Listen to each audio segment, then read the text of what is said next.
Damn it.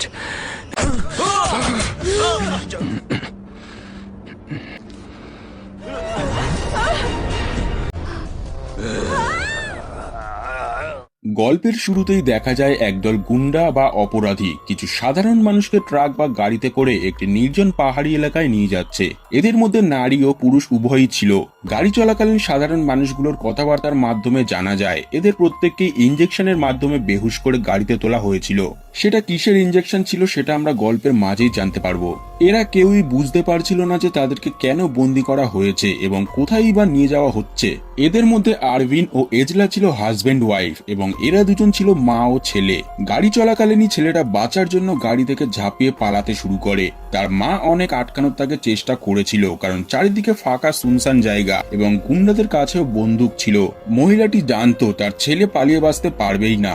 গুন্ডারা ছেলেটির পায়ে শুট করে দেয় এবং তাকে আবার ধরে নিয়ে আসে। ছেলেটির মা হাত জোর করে ভিক্ষা চায় ছেলেটিকে ছেড়ে দেওয়ার জন্য, কিন্তু নির্দয় গুন্ডারা মহিলাটিকে আঘাত করে এবং ছেলেটির হাত ও পা দড়ি দিয়ে বেঁধে দুটো আলাদা গাড়িতে বেঁধে দেয়। এবার গাড়ি স্টার্ট করা হয় এবং ছেলেটিকে দুটো গাড়ির মাঝেই পিঠ ঘষাতে ঘষাতে নিয়ে যাওয়া হয়। এতে কিছু দূর গিয়েই ছেলেটির বডি দুভাগ হয়ে যায়। এরপর একটি ফাঁকা জায়গায় নিয়ে গিয়ে সব লোককে গাড়ি থেকে নিচে নামানো হয়। আরভিন বুঝতে পারে গুন্ডাদের হাত থেকে তারা হয়তো বাঁচতে পারবে না, তাই সুযোগ বুঝে একটি বন্দুক ছিনিয়ে নিয়ে এসে গুন্ডাদের দিকেই ধরে, কিন্তু এই চেষ্টাও ব্যর্থ হয় আরভিনের। গুন্ডারা পিছন থেকে আরভিনকে মেরে বন্দুক কেড়ে নেয় এবং নিচে ফেলে তাকে লাথি মারতে থাকে। এই সুযোগে আরো দুজন ছেলে সেই সময় পালানোর চেষ্টা করে, কিন্তু বেশি দূর যেতে না যেতেই গুন্ডারা তাদেরকেও গুলি করে দেয়। এবার তারা আরভিনকে ও বাকি মানুষদেরকে একটা লাইনে দাঁড় করিয়ে দেয়। গুন্ডাদের হেড সবাইকে বলে তাদেরকে এখন ছেড়ে দেওয়া হবে, কোনো গুন্ডারা তাদের পিছু করবে না এবং কাউকে কোনো আঘাতই করবে না। এটা শুনে সবাই অবাক হলেও একবার বাঁচার সুযোগ পেয়েছে বলে কেউ কোনো কথা না বলেই চুপচাপ হাঁটতে শুরু করে। কিছুটা দূরে যেতেই গুন্ডাটা একটি তীর চালিয়ে দুজন ব্যক্তিকে মেরে ফেলে এবং বাকিদের উপর গুলি চালাতে শুরু করে। আরভিন ও এজলা জোরে দৌড়াতে এবার শুরু করেছিল। আরভিন একটি লোককে বাঁচানোর জন্য এজলাকে আগে আগে পালাতে বলে এবং নিচে আহত ব্যক্তিটিকে পালাতে সাহায্য করে। হঠাৎই সেই সময় এজলার একটা চিল্লানোর আওয়াজ আসে। আরভিন লোকটিকে ছেড়ে তাড়াতাড়ি দৌড়ে চলে যায়। আরভিন দেখে এজলা একটি বিশাল বড় গাড্ডায় পড়ে গেছে, তাই নিজেও সেই গাড্ডাতেই ঝাঁপিয়ে পড়ে, কারণ এজলাকে তো বাঁচাতেই হবে এবং ওপরে থাকলেও গুন্ডাদের হাত থেকে সে বাঁচতে পারবেই না। তাই আরভিনের কাছে এটা করা ছাড়া আর কোনো উপায় ছিল না। সেই সময় গুলি লাগা আরেকজন ব্যক্তিও সেই গাড্ডাতে লাফিয়ে পড়ে এবং আরভিন যাকে সাহায্য করতে করতে ছেড়ে দিয়েছিল সেই ব্যক্তিও কোনোভাবে গাড্ডা পর্যন্ত চলে এসেছিল, কিন্তু সেই সময় একটি গুন্ডা এসে তাকে গুলি করে ঝাঁঝরা করে দেয় এবং গাড্ডায় পড়ায় লোকটিকেও গুলি করে মেরে দেয়। আরভিন ও এজলা গাড্ডাটির একটা কোনায় চুপচাপ লুকিয়ে পড়ে। গাড্ডাটি ছিল অনেকটা লম্বা, এলোমেলো এবং সরু, তাই গুন্ডাটা আরভিন ও এজলাকে উপর থেকে দেখতে না পেয়েই সেখান থেকে চলে যায়। সমস্ত মানুষকে গুন্ডারা মেরে ফেলেছে এবং তারা ভাবে কেউই হয়তো আর বেঁচে নেই। সেই সময় গুন্ডাদের হেডকোয়ার্টার থেকে জানানো হয় কয়েকজন ব্যক্তিকে নিয়ে যাওয়ার জন্য, কিন্তু তারা জানে কেউই তো আর বেঁচে নেই। এবার তাহলে তারা কি করবে? এদিকে তারা দুজন গাড্ডায় পড়ে গুন্ডাদের হাত থেকে বেঁচে তো গেছিল, কিন্তু এখান থেকে তারা বাইরে বেরোবে কিভাবে? আরভিন অনেক চেষ্টা করেও এখান থেকে বেরোনোর কোনো পথ পায়নি। এজলা এতটাই ভয় পেয়েছিল যে সেভাবে ওপরে হয়তো গুন্ডারা এখনো আছে, তাই এক্ষুনি গাড্ডা থেকে না বেরোনোই ভালো। এভাবেই রাত হয়ে যায়। হঠাৎই আরভিন দেখে গাড্ডার উপরে থাকা মৃত ব্যক্তিটি এখনো জীবিত আছে এবং আরভিন যেহেতু তাকে ফেলে চলে এসেছিল, তাই ব্যক্তিটিও প্রতিশোধ নিতে গুন্ডাদের ডাকতে শুরু করেছিল। সেই সময় আরভিনের ঘুম ভেঙে যায় এবং দেখা যায় এটি আসলে তার একটি দুঃস্বপ্ন ছিল। এলাকাটি ঠান্ডা হওয়ায় আরভিন কিছু কাঠ কুড়িয়ে আগুন জ্বালায়, কিন্তু হঠাৎই উপর থেকে কিছু চলাফেরার শব্দ হয়। আরভিন তাড়াতাড়ি আগুন নিভিয়ে লুকিয়ে পড়ে। দেখা যায় উপরে থাকা মৃত ব্যক্তিটিকে কেউ যেন টেনে নিল। তারা ভাবে হয়তো কোনো জঙ্গলি পশু খিদে মেটানোর জন্য শিকার খুঁজছিল। এজলা বলে পশুগুলো যদি নিচে চলে আসে তাহলে কি হবে, তাই বাঁচার জন্য আবারও আরভিন আগুন জ্বালানো শুরু করে।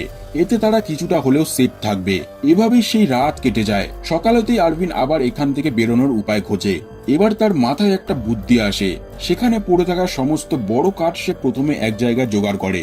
এবার লাশের কাপড় তার শরীর থেকে খুলে নেয় এবং নিজেদের ফুল প্যান্টগুলো নিয়ে প্রথমে জলে ভিজিয়ে নেয়। এরপর সেই কাপড়গুলো দিয়ে লাঠিতে বেঁধে গাড্ডার উপরে ফাঁসানোর চেষ্টা করে। অনেক চেষ্টার পরে লাঠিটা গাড্ডার উপরে ফাঁসাতে আরভিন সফল হয়।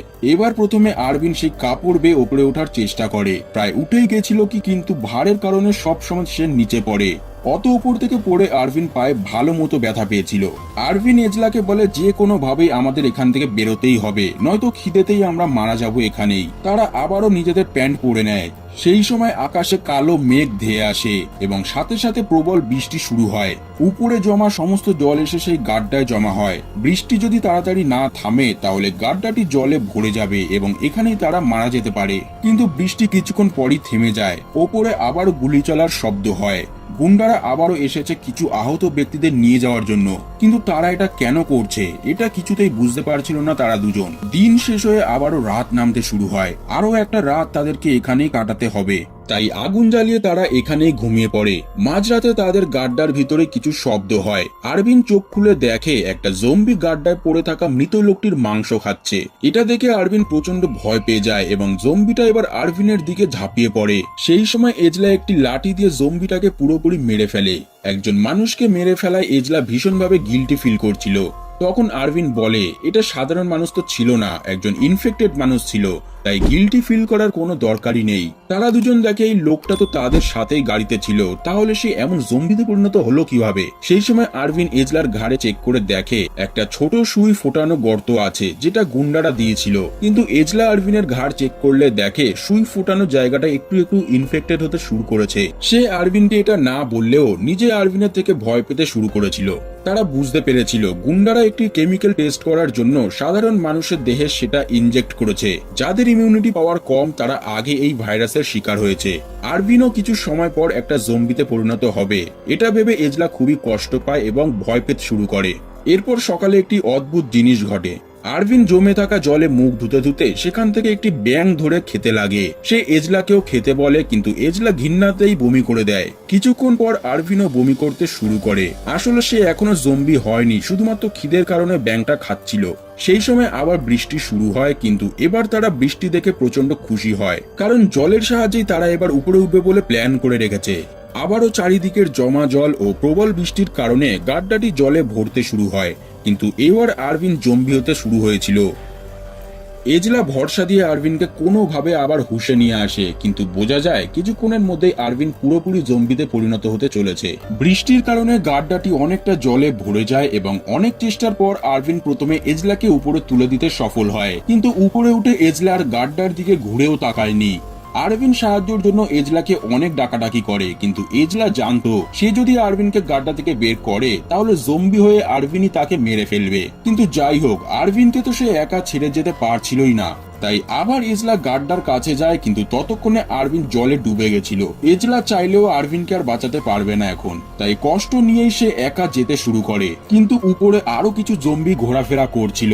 এজলা তাদের থেকে বেঁচে পালাতে গিয়ে আবারও সেই গাড্ডার মধ্যে পড়ে যাচ্ছিল, কিন্তু কোনোভাবে কিছুর সাপোর্ট নিয়ে এজলা গাড্ডায় পড়া থেকে বেঁচে যায়। সেই সময় গাড্ডার ভিতরে থাকা আরভিন এবার এজলার পা টেনে নিচে নামানোর চেষ্টা করে।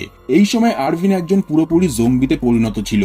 কোনোভাবে আরভিনকে লাথি মেরে এজলা সেখান থেকে পালিয়ে যায়। এতগুলো বন্দি মানুষদের মধ্যে শুধুমাত্র এজলা একাই জীবিত এখন। সে অনেক কষ্টে রাস্তার ধারে গিয়ে একটি ট্রাককে দেখে সাহায্য চায়, কিন্তু তার কপাল এতটাই খারাপ ছিল যে দেখা যায় ট্রাকের ভিতরে আসলে সেই গুন্ডারাই ছিল। তারা আবারও এজলাকে ধরে ফেলে এবং চেক করে দেখে এজলার শরীরেও ভাইরাস ছড়াচ্ছে, অর্থাৎ সেও কিছুক্ষণের মধ্যেই জম্বিতে পরিণত হবে। গুন্ডারা এজলাকেও ট্রাকের ভিতর ঢুকিয়ে নেয়, যেখানে আরো কয়েকজন জম্বি ছিল। ভিডিও ভালো লাগলে অবশ্যই একটি লাইক কমেন্ট করবেন, আর পরের ভিডিও দেখতে আমাদের চ্যানেলটি এখনই সাবস্ক্রাইব করে রাখুন।